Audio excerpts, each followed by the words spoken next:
Mapema hii leo mwenyekiti wa chama kikuu cha upinzani nchini Tanzania Mheshimiwa Tundu Antipas Mughwai Lissu alifikishwa katika mahakama ya hakimu mkazi Kisutu jijini Dar es Salaam.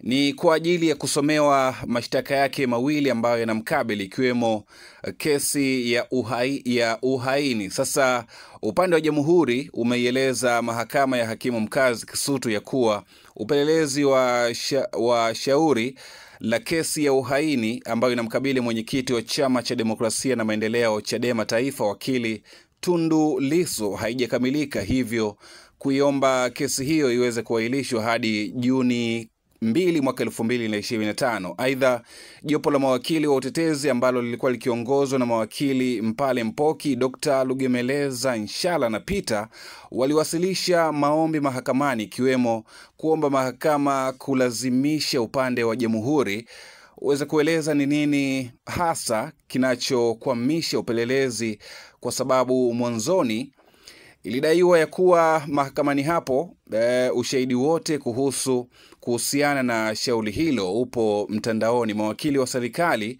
upande wa jamhuri wamejibu ya kuwa hakuna sehemu yoyote ya kisheria na kikatiba ambayo inawalazimisha kueleza hatua ya upelelezi uliofikiwa, ya kwamba mambo ya upelelezi sio kuwekwa hadharani. Hii ni taarifa kutoka katika mahakama ya hakimu mkazi Kisutu jijini Dar es Salaam, ambapo mapema hii leo kiongozi wa chama kikuu cha upinzani Mheshimiwa Tundu Antipas Mughwai Lissu aliweza kufikishwa mahakamani hapo kwa ajili ya kuweza kusomewa mashtaka yake ambayo yanamkabili, lakini kubwa ikiwepo kesi ya uhaini pamoja na kuchapisha taarifa za uongo kwenye mitandao ya kijamii. Kesi hiyo imesogezwa mbele, yani imeahirishwa hadi Juni 2 mwaka 2025. Hii ni Habari Digital ambayo inaendelea kusogezea matukio yote ambayo yametokea kwa siku hii ya leo katika mahakama ya hakimu mkazi Kisutu jijini Dar es Salaam. Nje na kesi hiyo, baada ya kuahirishwa hadi tarehe 2 ya mwezi Juni mwaka 2025, Mheshimiwa Tundu Antipas Mughwai Lissu kwa siku ya leo aliweza kufikishwa mahakamani chini ya ulinzi mkali ambao ulikuwa ukilinda usalama wake pamoja na usalama katika kesi ambazo zinamkabili Mheshimiwa Tundu Antipas Mughwai Lissu ambaye ni kiongozi wa chama kikuu cha upinzani nchini Tanzania. Nimepita kwenye ukurasa wa Instagram wa msanii wa muziki wa hip hop nchini Tanzania Nay wa Mitego.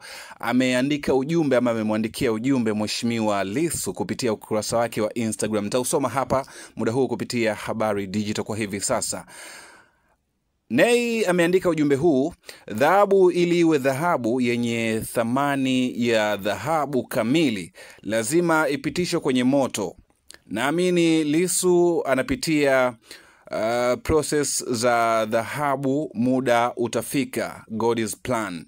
Akameweka ishara ya vidole viwili juu. Hii ni Habari Digital. Kwa maoni na ushauri kuhusiana haya ambayo yanaendelea nchini Tanzania, tuandikie kwenye sehemu ya kuandika maoni hapo chini, lakini kwa muendelezo wa taarifa kadha wa kadha ambazo tunaendelea kukufikishia, usisahau kusubscribe, lakini pia kutembelea mitandao yetu ya kijamii @Habari Digital.